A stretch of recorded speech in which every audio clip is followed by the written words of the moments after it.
All right, I need to erase this really quick. Try to erase this real quick. All right. So we have, how is God, how is the eternal omni God able to do the unfathomable, miraculous things? Right? Like answer everybody who is talking to him or praying to him. How is he able to answer every single one at the same time? Well, it's because we humans, let's do H for human, we have a start and we had an end date, which means we are in time. This is time reality, right? Time reality. But if there's time reality, that means just like we have a start date, time must have had a start date as well, right? Because think of this, these corners, ironically. Actually, let's do TL, right? At all areas, right here, even right here. Everywhere. Right? Everywhere, TL, timeless. Think of this, all infinite. That's God. And God is always seeing our timeline. He's always seeing our timeline because he's outside of time, right? God's outside of time. How could God be outside of time? How does he do that? Because he's God. Duh, I don't know how that works, I'm dumb. How does he do such a thing? I don't know. How is it so? I don't know. How is it so? I do not know, right? So timeless, time is all over, everywhere, eternal. He's not in the timeline, therefore he sees all time. He sees all of the timeline, including ours. C.S. Lewis makes a beautiful way of understanding this, even though truly it's unfathomable and it's mysterious, and none of us will truly understand what it's like to be timeless if we live in time. So we have an author. We have an author / viewer. Right? We have an author / viewer. No, take that, am I an idiot?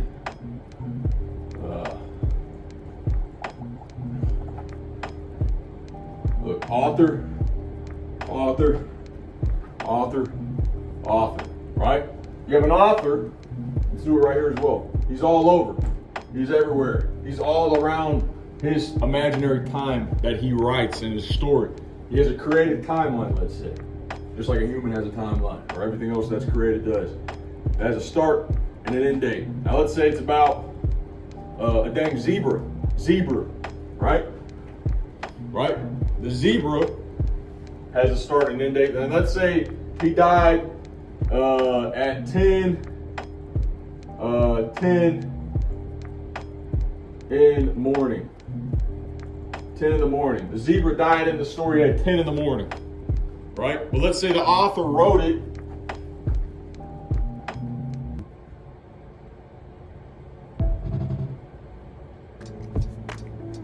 just imaginary timeline. Let's say the zebra had a start date in the story and the zebra had an end date in the story, and he died at 10 in the morning, right? But the author wrote that he started writing the story, 20 years ago. You know, some authors be doing that, right? Let's say he started writing the story 6 months before he decided to change the ending of the zebra ending at 10 in the morning. How's he able to do that? Because the author is the creator of this imaginary timeline. Therefore, he can do whatever he wants with his imaginary timeline because he's outside of his imaginary timeline. Just like all the individuals who read the book, everybody who reads the book will also be outside of this imaginary timeline because it's an imaginary timeline. Right? Someone may read the book in 20 years and they'll still be in this same time, or being outside of this same timeline because it's by a creature, let's say. Right? But in reality, in our time reality, God is able to be at at any time in our timeline because he's outside of our timeline. How does he do that? I don't know how he does that. Right? It's It's not for us to understand at the utmost. That's why this is a great understanding. Wait, so how are we outside of an imaginary timeline? How are we outside of this created timeline in this book? Well, it's because we're outside of it because it's already like set. It's already set, let's say. Whereas our time is set. We have a start date, right? We also have an end date, right? If you set something, it's going to end eventually. God is outside of the time. Therefore, he's able to go, he's everywhere. These arrows are like all-seeing eyes, just like we have all-seeing eyes because we're able to read a book at any given time, right? I mean, that's the only way it makes sense. Listen to this. Listen to this. All right. Awesome.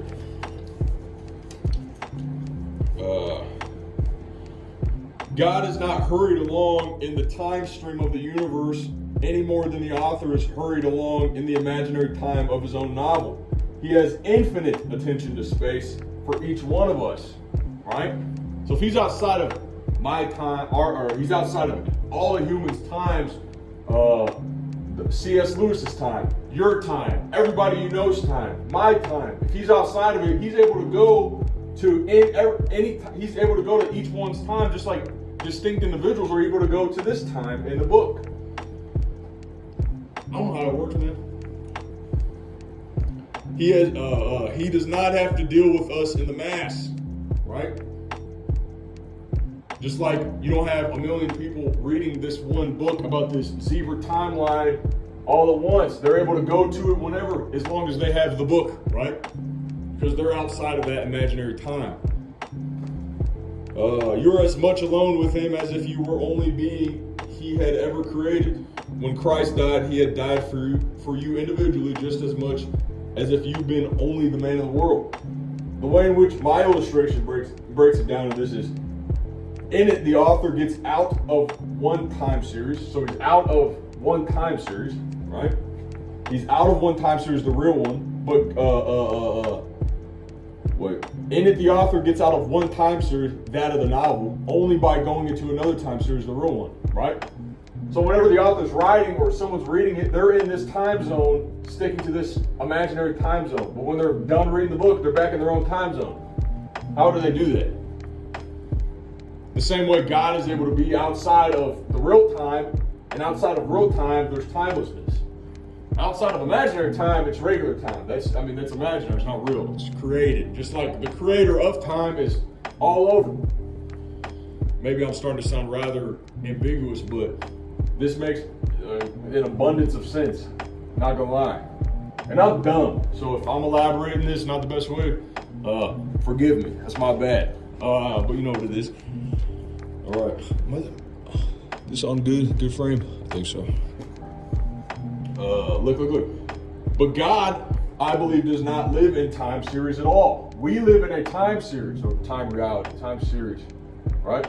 Just like a human can make an imaginary time series, right? Right? God doesn't live in a time series. He doesn't do that. He don't live in a time series. Therefore, he's outside of the time series. Just like an author's outside of their created imaginary time series.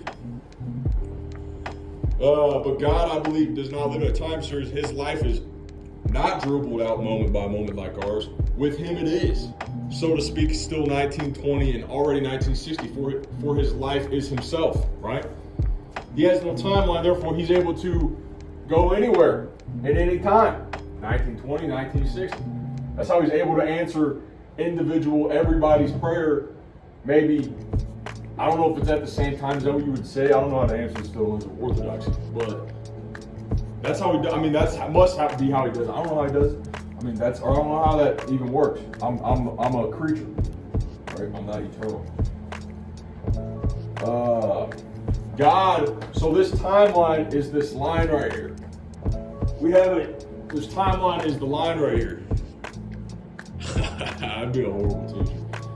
This timeline is the line right here, right? You have a start and an end date. Therefore, this line has a start and an end date, let's say, right? God isn't the line.